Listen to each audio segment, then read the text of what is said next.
This is Believe in Buckeyes, brought to you by Bet Online. Shem, hit him with that. So it's playoff time, and the usual suspects are heading to Vegas for the championship. And our partner, BetOnline, is your number one source for football odds, stats, trends, and lines, with everything from point spreads to hundreds of bets on everything from the coin toss to the color of Gatorade. BetOnline is the number one source for your championship wagering. Head to BetOnline and join today to get in on the action. And if you have any issues with gambling, always feel free to reach out to 1-800-GAMBLER. They're 24/7 to help you out with any of your needs. But once again, this is Believe in Buckeye for Brian Brownie and Chinny Chekwa. It's the off season, man. So in the off season, it's a time to improve. It's a time to Yeah. dive deep and kind of look at what you have and who you are as a organization, what things you need to improve on, what things you need to keep being good at, and also just overall what's going to make you achieve your goals next year and be a championship team. Just want to kind of start diving in, trying to looking at some groups, and I don't know. We want to throw a grade on some of these guys. I mean, potential grade on what we have and what they, I guess, need to do. Looking for that 24th season. Anybody, anything stick out to you? Any group you want to dive into first? I mean, what's on Yeah, your mind, Chef? yeah, based on last year, I said we start with the position groups that we feel like had the lowest grades, right? Okay. Because obviously they're the ones that need to improve the most. And I know there's been a lot of positive things to look at so far this off season while football is not being played. Mm-hmm. But I mean, there's a we need when they actually step on the field to be able to get it done on the field. And I think if we look across the team, outside of the special teams, right?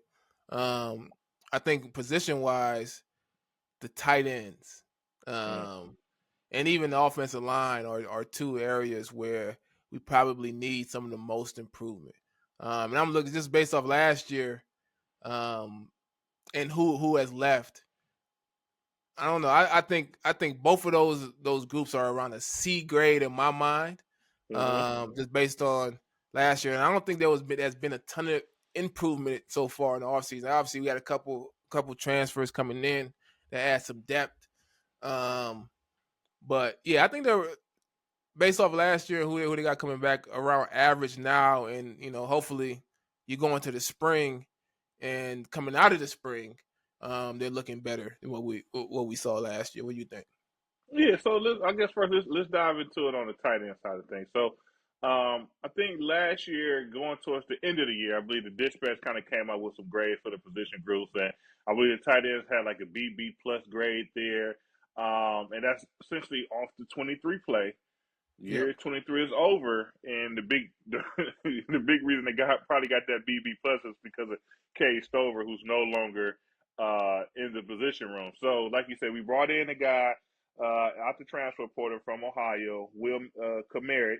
We got G. Scott Jr. there, who's been in the program. This has to be G's. It's probably be going to year 4 for G, right? He's been in the yeah, program for a while. yeah. We have Jelani Thurman, who was a true freshman last year, so he's going to his second year in the program. And then we had a couple of recruits coming in. I'm gonna shout out Demarion Witten because he's from the alma mater from Glenville. He's coming in, and then there's another guy coming in. I believe he's a recruit out of Chattanooga, Tennessee. But really looking at those guys, like you say, there's a lot of things in my mind that they could improve on as a tight end unit.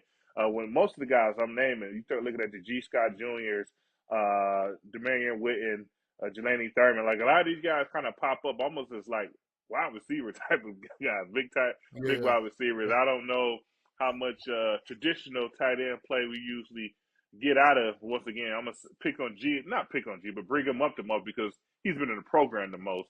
But essentially, I feel as a unit, we need more of a tight end to kind of be able to, put his hand in the ground and be an extension to the offensive line, kind of be able to go out there and contribute in the run game.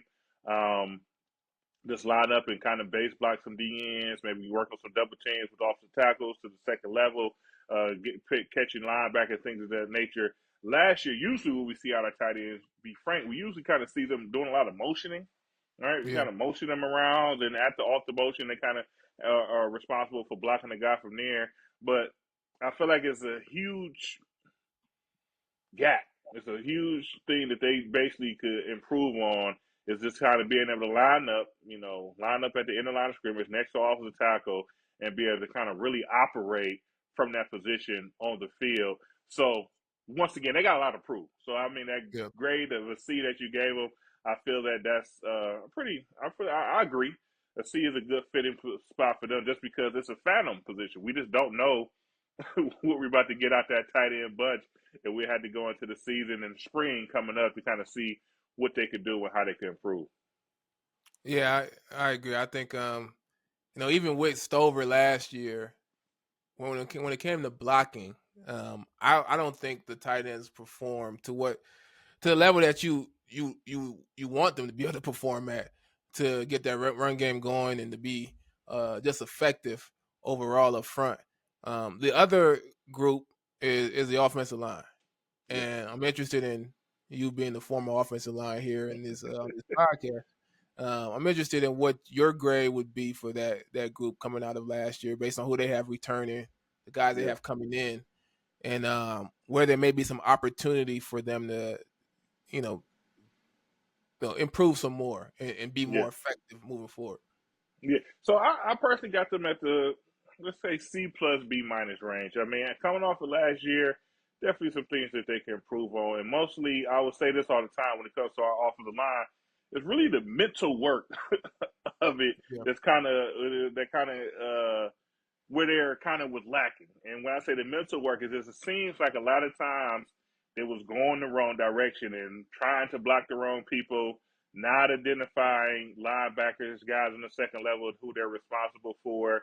Maybe they're identifying a guy, but you got two guys working to the same person, so now there's another guy free, and essentially you're not really effective up front because of that. So yeah, I feel like they got a lot to improve there. The standard was basically the standard, to be frank, was set pretty high. So not last 2 or 3 years, what we was getting out our offensive line play when you're looking at like the DeJuan Jones and things of that nature.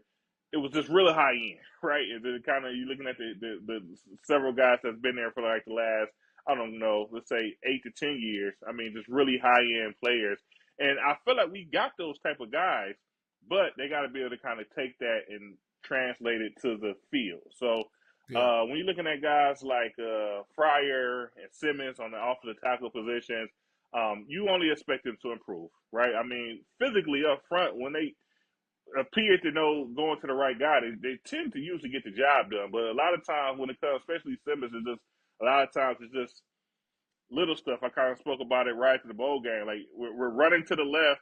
There's a guy on the edge, and you don't block the guy on the edge, and it's only you over there. Like common sense things like if there's a guy off the edge, no one else here is a tight end. There's no fullback. I should probably take that guy and just count my guard to kind of swoop in for this, be able to kind of step out for the defensive end, and just things of that nature. Early in the yeah. year, our short yardage was horrendous, right? We have no idea how we got on the second level. Like you just kind of see guys trying to get a double team, and then linebackers are just running straight into the backfield, hitting our running backs in behind the line for tackles for loss.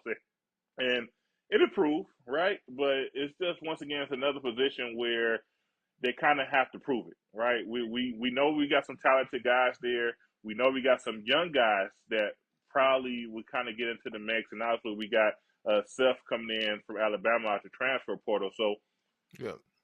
the story there would be how did these edges improve, and how did the young guys improve to kind of create some depth there for our offensive line.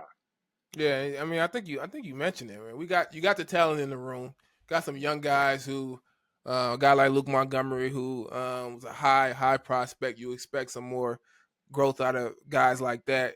You expect them to develop into a player that can be super effective up front, which really points to the coaching and the Yeah. development of players at the end of the day. A lot of time when we looked at the run game last year, it wasn't like, oh, this guy can't move. It was more of why he go that way, right? Or like why did he block that guy? And then you're confused. Was it a mental error or was it the design?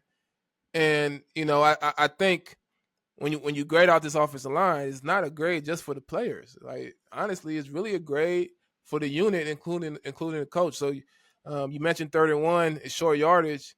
Uh, I mean that's that really tells you a lot about the foundation. And Yeah. this team, to me, has done so much in the offseason. There's so much talent that's being built up. If that offensive line isn't operating in a way that's effective, then all of that talent that's being built up on paper never really realizes that potential on the field. So that's Mm-hmm. something to watch out, I think, really this spring to see Right. one who emerges. And this is the time where that development and that cohesiveness happens and where the coaching becomes so important to make sure that happens. Yeah, because myself, right? I talk about a lot about us, like basically installing these run plays that you can run in any situation. And what I mean by any situation, you could call this play on 1st and 10. You could call this play on 3rd and 1. Maybe the personnel changes a little bit, but Yeah. essentially the play is exactly the same, right? So when you start to see short yardage situations that are not, they're not clicking, they're not executing. It was like, well, hell, how do we install it? Like, how could you not know what to do in this situation? You should be doing it so much that you almost could do it in your sleep. Like, these are the rules of the play. If this situation happens, if someone is in this gap, you take him. If a guy runs through, he can't get through, because if he gets through, he makes the play, and we're now successful on that down. And once again, it's just stuff like that you just kind of miss, that you're not really seeing. So that kind of, like you say, kind of falls into the culture and how we kind of take care of those situations. So And speaking of coaching, there's a it's a rumor. there's a rumor here. Bill O'Brien. We're not sure if, or it may be even likely that he's not going to end up being the offensive coordinator, right? Yeah. So right now it's a rumor. I mean, obviously, I think they said everyone is kind of anticipating there'll be more news on Monday, which is February the 5th. Yeah. But it's a rumor out there that he might be taking a head job at Boston College. And obviously, with rumors, it's just social media stuff. It's saying that it's a great opportunity for himself and his family. We're not going to kind of go into a whole bunch of details. Once again, it's rumors. But you know, that's the type of guy. Bill O'Brien's the type of guy that could come in and install an offense that everybody knows they're doing in these run situations on 1st down, 2nd and medium, 3rd and short, 4th and short. And a guy like that just kind of has that experience of telling the tight end, hey, this is how you work with offensive tackle. This is how you execute this block against the defensive end. A guy like that is essentially what we needed and what we're really looking forward to with him coming in. So if that rumor is true, I mean, we got to get a guy like that, right? I mean, Yeah. right? Yeah, we can't go to the what's the guy name? The Cliff Kingsbury. The Cliff Kingsbury's of the world. We don't need any more of that. We need some guys that's a 3rd and 1 coach, 2nd and 4 coach, man. We need some guys that can kind of go in and install that type of offense. Yeah, I agree. I mean, one of the reasons we like the hire was, you get an experienced coach, a well-rounded offensive mind, someone who can command the offense almost like another head coach, right? You pretty much got a head coach on defense in Jim Knowles, right? He leads the defense. Then you kind of get that same thing on offense and give Ryan Day the ability to continue to be kind of the CEO of the team. And if you don't get Bill O'Brien, then you kind of go back to the drawing board and try to identify who else can be that type of guy. Like, I agree. I don't think we need another creative offensive mind that could figure out how to create more over routes to get guys open in the pass game, to get our tight ends open in the pass game. No, we need to get somebody who's going to draw up consistent plays so that our tight ends can execute in the run game effectively. When we talk about them not blocking as as expected, is it on the tight end or is it the scheme? Is it the inconsistency? Does everybody know what they're doing, or are we calling out the right guy? And honestly, last year a lot was put on Kyle McCord's shoulders. Mm-hmm. But if we're being honest, a more effective run game consistently could have supported that. Right. Some better protection in the pass game could have supported him. And the inconsistency up front combined with the inconsistency at quarterback really created some challenges collectively for that offense to move the ball.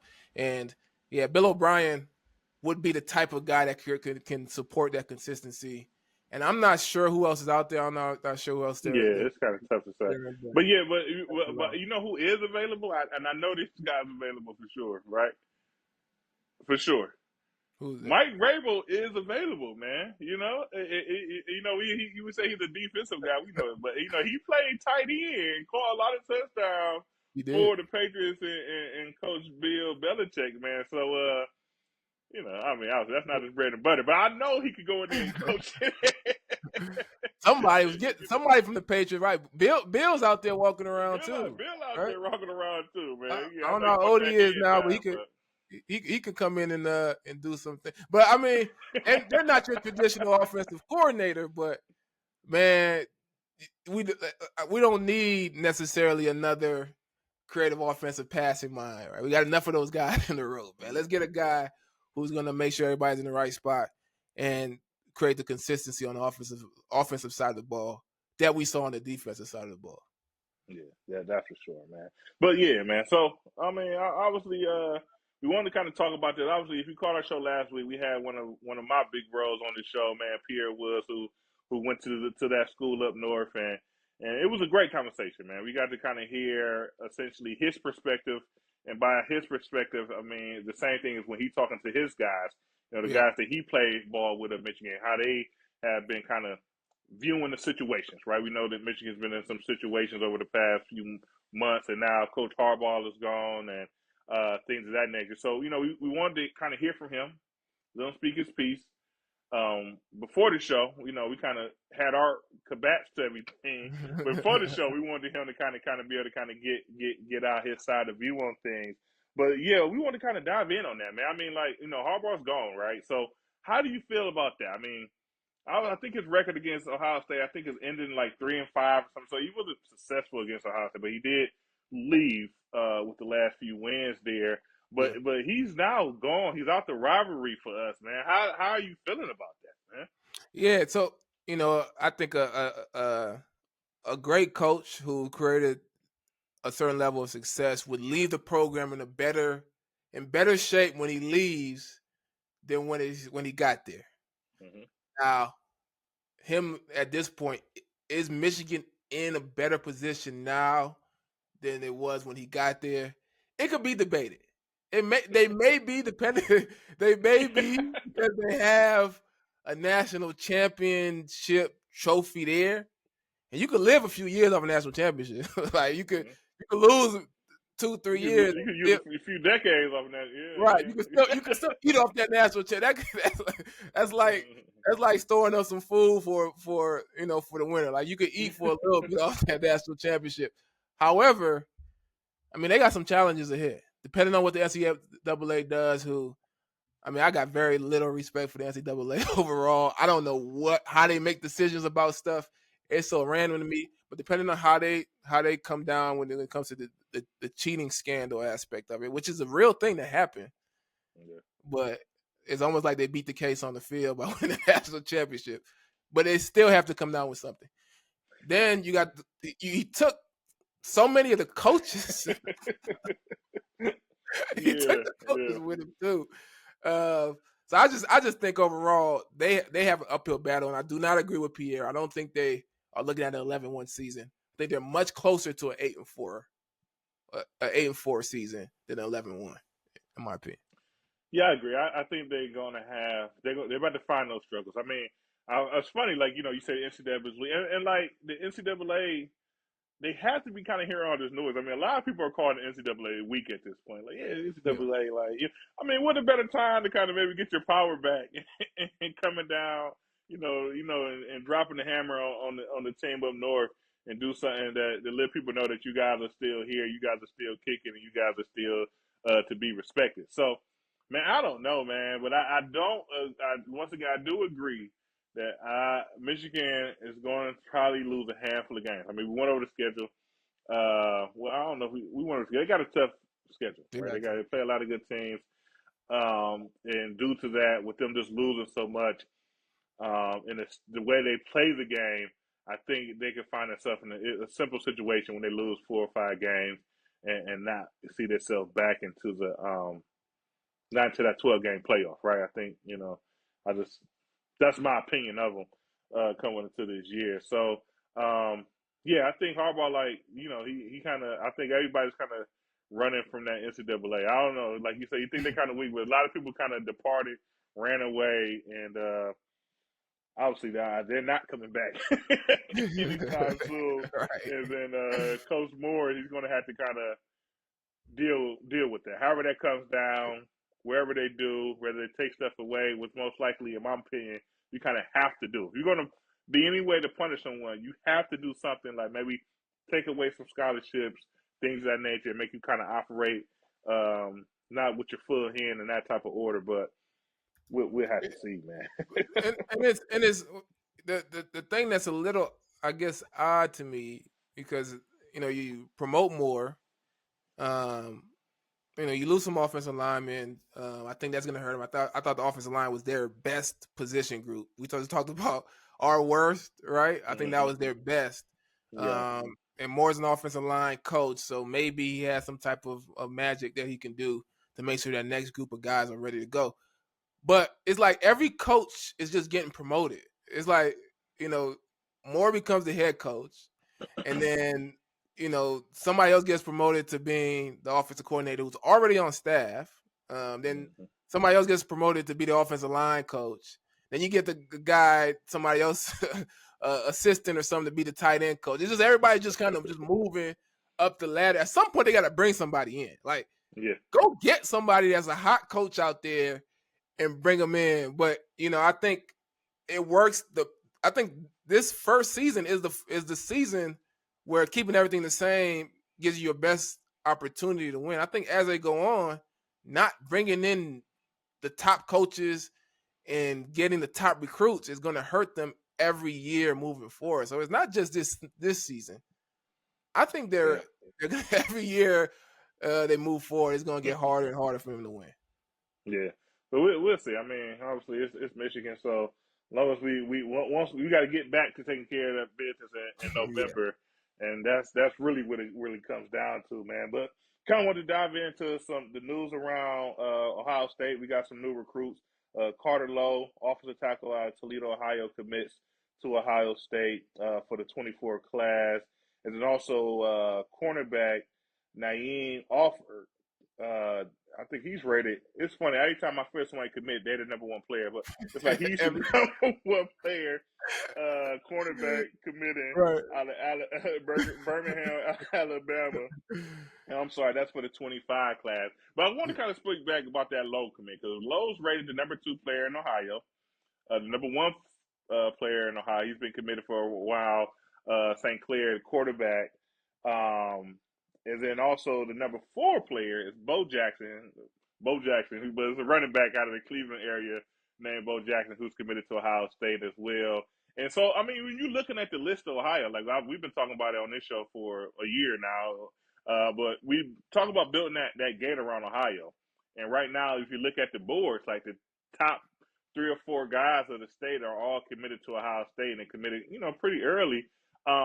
What does that say about, Coach Day and his work? Is he getting the picture? If you want to beat the team up north, you got to first start with getting your guys in your backyard.